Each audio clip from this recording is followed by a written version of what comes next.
Gwalior SP office पहुंची महिला पिछड़ा वर्ग कांग्रेस कमेटी की जिला अध्यक्ष ज्योति सिंह, जहां पर कांग्रेस प्रदेश महासचिव सुनील शर्मा पर सोशल मीडिया के जरिए बदनाम करने और अनैतिक इच्छा पूरी करने के लिए दबाव बनाने का आरोप लगाया है।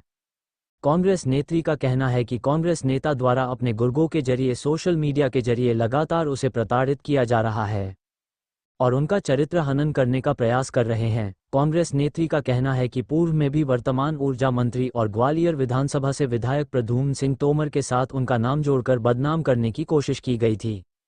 कांग्रेस नेत्री ने मामले की शिकायत डीसीसी और पीसीसी को भी भेजी है, लेकिन पार्टी द्वारा कोई कार्रवाई नहीं किए जाने पर वे आज एसपी ऑफिस पहुंची और पुलिस अधिकारियों से मामले की शिकायत की, साथ ही अगले मंगलवार तक मामले की सुनवाई नहीं होने पर आत्महत्या करने की धमकी भी दी है।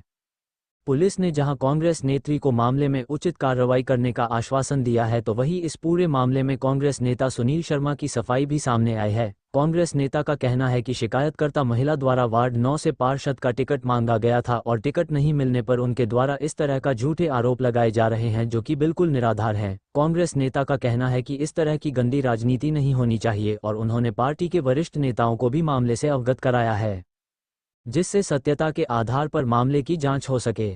सोशल मीडिया के माध्यम से मुझे बदनाम करने की कोशिश करता है, इसलिए आप सारा पढ़ के आप ये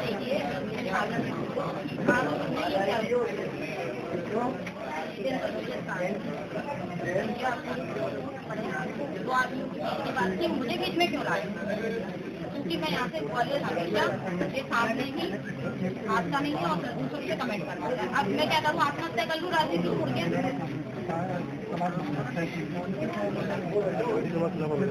और आप मुझे ये बता दीजिए क्या। मेरा नाम ज्योति सिंह है, मैं कांग्रेस पिछड़ा वर्ग की जिला अध्यक्ष हूँ। मेरी ये शिकायत थी कि एक सुनील शर्मा नाम का व्यक्ति है जो 15 विधानसभा से 2 बार चुनाव लड़ चुका है कांग्रेस से। वो निरंतर ही मेरा मेंटली हैरेसमेंट कर रहा है और कभी खुद जाके किसी से बोल के आता है, कभी अपने गुंडों को मेरे फेसबुक अकाउंट पर कमेंट करवाता है। कभी कांग्रेस मुख्यालय में कांग्रेस मुख्यालय में के मिश्रा जी जो हमारे मीडिया प्रभारी हैं, उनसे ये खुद बोल के आया है।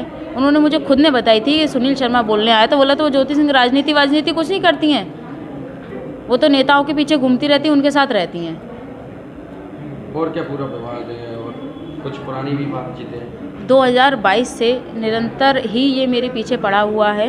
पुराने भी इसने इतने गंदे गंदे कमेंट करे थे और आज की स्थिति में कल भी इसने तो हद ही कर दी कि किसी एक नेता की मुझे बीवी बता दिया। मेरी शादी नहीं हुई, आप कैसे किसी को मेरी बीवी बता सकते हो? मुझे इसका साक्ष्य चाहिए। सुनील शर्मा और इसका एक और क्या नाम है उसका गुंडे का, जितेंद्र भदौरिया ने कमेंट किया है, वो मुझे साक्ष्य दे सुनील शर्मा का आदमी और सुनील शर्मा कि मैं किसकी बीवी हूँ।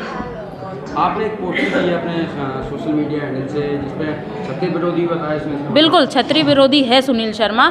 इसने पंकज सिकरवार मर्डर में इसका हाथ है, उसकी जांच अभी भी चल रही है। ऐसे ही कितने ही केस हैं, अगर आप रिकॉर्ड निकलवाएंगे तो सुनील शर्मा के लोगों ने कितने ही ठाकुर समाज के जो लोग हैं उनकी हत्या कराई है।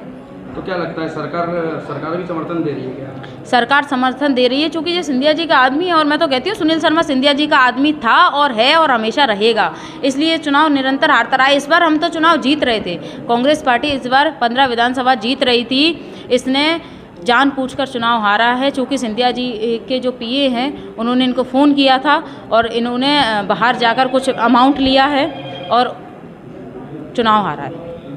एक महिला आई थी अभी जन सुनवाई में और उनने एक आरोप लगाया है कि कुछ सोशल मीडिया पोस्ट की गई हैं जिनसे उनकी भावनाओं को आहत पहुंची गई है और उनने पुलिस से कार्रवाई करने का आग्रह किया है। तो इसका संज्ञान लेते हुए उनका आवेदन लिया गया यहाँ जन सुनवाई में और संबंधित थाना प्रभारी को नोट कराया गया। अभी इसमें ये जांच की जाएगी कि कौन से अकाउंट से पोस्ट की गई थी और क्या वो पोस्ट उनकी भावनाओं को आहत पहुंचाती है, और यदि ये तथ्य प्रमाणित होते हैं तो पुलिस इनका संज्ञान लेते हुए वैधानिक कार्रवाई करेगी। पॉलिटिकल राइवलरी का भी इन्वॉल्वमेंट लगता है? वो एक राजनीतिक दल से बिलोंग करती है और उनने यही कहा कि जो आरोपी हैं वो भी जिन पे उन्हें आरोप लगाया वो भी उसी राजनीतिक दल से आते हैं। तो अभी ये जांच का विषय है और इस पे देखा जाएगा कि क्या पोस्ट वाकई में आपत्तिजनक थे और क्या वाकई में उन्हीं के अकाउंट से किए गए थे। तो अगर वो पुलिस के एम्बिट में आएगा तो पुलिस उस पर निश्चित तौर पे अगर तथ्य प्रमाणित होते हैं तो वैधानिक कार्रवाई करेंगे। उनने ऐसा कहा था, बट हमने उनको सांत्वना दी है और उन्होंने कहा है कि आप निश्चिंत रहिए और हम इस पे जल्द से जल्द जांच करके वैधानिक कार्रवाई करेंगे। अभी मीडिया द्वारा मुझे जानकारी मिली है कि कुछ आरोप लगाए गए। ईश्वर मेरा साक्षी है, गिरगांव के महादेव साक्षी हैं कि 1% भी कोई आरोप सत्य नहीं है, सब निराधार हैं। ये सिर्फ छवि धूमिल करने की कोशिश की जा रही है। और मैं इतना ही कहूँगा, आसमान पे थूकोगे तो खुद पे गिरेगा। पूरा शहर जानता है, प्रदेश की जन जानता है कि मेरा पूरा जीवन सत्यता के आधार पर है, सत्यता पर आधारित है। और ये निराधार बातें करके छवि धूमिल मेरी नहीं कर पाओगे। पार्षद टिकट को लेकर भी कह रहे वही था, इन्होंने पार्टी से पार्षद का टिकट मांगा था। अब पार्षद का टिकट वहाँ पर अनीता कुशवाहा को मिला। अब इसमें मैं क्या कर सकता हूँ? टिकट तो एक ही होता है, लेकिन टिकट ना मिलना और उसके बाद ऐसे निराधार आरोप लगाना ये अनुचित है। मैं एक बहन के नाते उनको यही सलाह दूंगा कि इस तरीके की गंदी राजनीति नहीं करना चाहिए। कोई कार्रवाई भी की जाएगी आपके द्वारा? मैं वरिष्ठ नेतृत्व को अवगत कराऊंगा और इस तरीके से इसमें पार्टी का भी नुकसान होता है, सभी का नुकसान है।